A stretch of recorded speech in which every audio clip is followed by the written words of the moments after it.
Amanda, it seems like the conservatives have been scamming the American public politically for so many decades. I've lost count. But now we find out that the scams are a little more direct. It seems that they're kind of taking advantage of fear and anxiety to collect big, big bucks for themselves. Tell us this story. A very good story that you wrote here. Conservatives still scamming the base. Very well done. Give us the 10,000 foot on this. So basically, one of the things that, and I definitely give credit to organizations like Media Matters for really keeping track of this.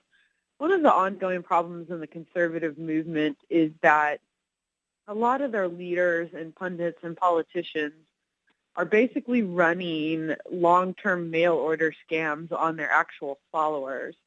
So like you see a Mike Huckabee or Ben Carson or guys like that, they create these big, Newt Gingrich is a really bad one for this.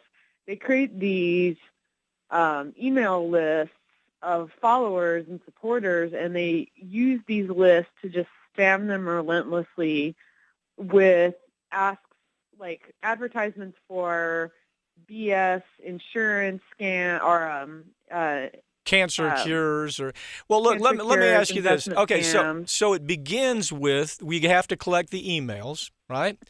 And that maybe is Mike Huckabee running for president. He collects the email list, or Newt Gingrich runs for president. He collects the email list. Then they get together with some huckster, some scammer, and says, look, I can cure cancer. And so I want to use your email list for this fake cure of cancer or Alzheimer's disease or whatever it may be. And we want to use what you've collected and go after these conservatives. Now, you also see this with political PACs. I mean, you have a political PAC that is out there saying, if you were really angry about in your article you talk about if you were angry about, say, maybe Jeb Bush getting into the race in Florida, past governor, now is going to run for president. If you don't like that, send us money and we'll solve the problem. What do they do with money like that? Typically, what's the split with money like that when some, Tea Party conservative says, oh, I'm going to give this money so I can stop Jeb Bush? What happens next? You see about 1 to maybe 5% of the money that you donate to these political PACs actually going to candidates. A really bad example, a really good example, or bad, depending on how you want to see this, is Sarah Palin.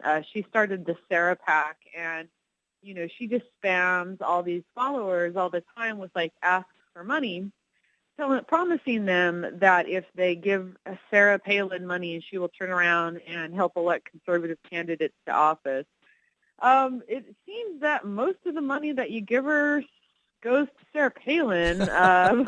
Okay, but your article talked about, if they're spending $205,000, if that's the typical kind of money collected, about 7% of that might actually go to what she says it's going to go to. Is that an accurate number? Yes, yeah, that is exactly right. And so, basically, it's just a bunch of, and the thing is that's frustrating about this is one of the reasons that conservative politicians and figures get away with this is because, let's be honest here, the right is predominantly older. There are a lot of elderly people that are Republicans and conservatives, and, they're kind of ripe for being attacked in just this way. Well, they're used to sending $25 to Pat Robertson, aren't they? I mean, Pat Robertson is on the 700 Club, has been kind of getting them ready for this whole thing. Send money and miracles happen. And so the miracles here are kind of political miracles or cancer cure miracles or Alzheimer's disease miracles. And they are particularly gullible, aren't they? I mean, they are kind of really prey to this, aren't they?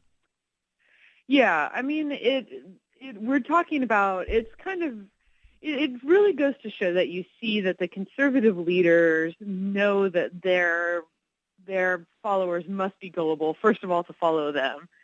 But what you definitely see is kind of this huge machine that stokes a lot of fears and panic, unnecessary fears and panic in often elderly people, elderly white people that are often not necessarily like that plugged into the world. They watch a lot of Fox News and they start to think the world is going to hell and that we're on the verge of having an apocalypse and race riots and whatnot. And so they sign up for Mike Huckabee's email listserv, and in there, there's a bunch of advertisements for when the apocalypse comes, you need to buy gold or buy survivalist gear.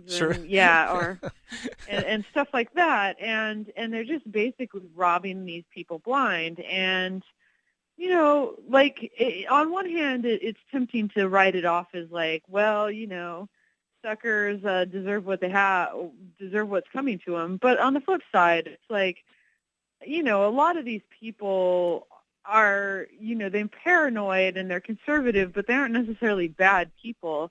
You know, a lot of them are people I suspect that we have in our own families, and we should be concerned that they're spending their retirement savings. Well, okay, but you know what? If you ran this by 10 people who have watched all this develop over the last few decades, and you've seen this hate and this anger and this paranoia, this fear that just seems to absolutely saturate every bit of this kind of elderly conservative mentality, it is very difficult to have much sympathy for this. I mean, look, we both agree on this. Most of this is driven by fear and anxiety, and that's what the Mike Huckabees and the Eric Ericksons and the Newt Gingriches, this is what they capitalize on. But at some point, you know, I guess if I was a Republican, I would be saying it's the market taking care of itself, because that is their mantra. You know, gee whiz, the weak get gobbled up. Well, in this situation, you've got Republicans who are gobbling up their own people. Now, let's shift over to the political side of it, though. I mean, you've got people who actually run for office knowing they don't have a snowball's chance in hell to ever win. You know, Mike Huckabee it's almost a caricature of that. I mean, every day it's some kind of ridiculous, outrageous statement that he makes, and he knows it doesn't have any national appeal. There's no way it's going to float nationally. So why does he run? He runs to make money, doesn't he? Yeah, exactly. And we saw that in 2012, and we're going to see it again in 2016. If you want to know why the Republican primary had so many candidates in it that they had trouble getting them all on stage, this is exactly why. It's a moneymaker.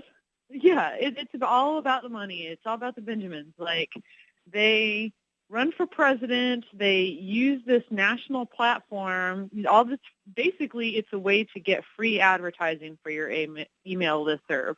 And to get somebody else to sort of pay for it. You know, you do all this fundraising to run, so you don't have to pay for it out of pocket. Right. Now, they live on this, too, though. I mean, let's be clear. They can live on this. Not like anybody tells them they can't spend it on anything in particular. Isn't that accurate? I think, it kind of depends. I mean, on campaign fundraising, there are restrictions on how you can spend that money. But they're minor.